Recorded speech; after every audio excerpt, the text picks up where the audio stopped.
Hey there, welcome to the locker room. Coach Giggs here.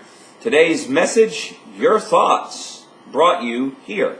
Your thoughts brought you here.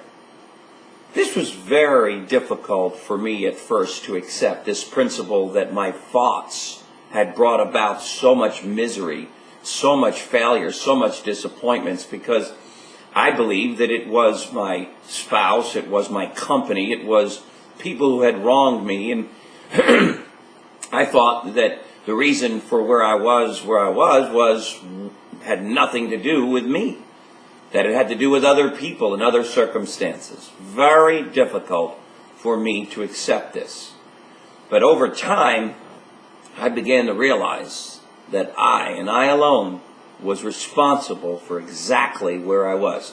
Well, if my thoughts could bring me to such a miserable place, then it only made sense to me that better thoughts would bring me to a better place. Like the biblical character we know of as Job, who brought upon all kinds of situations to himself, his thoughts would in the end bring him to an even greater place.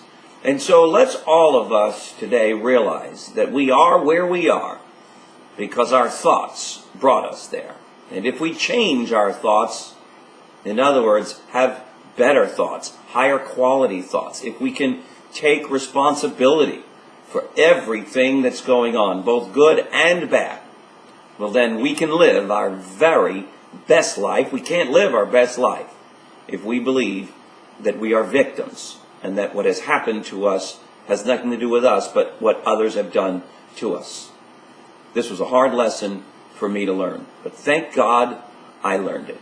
I hope you do too. Your thoughts brought you here. So if you want to change where you are, just change your thoughts.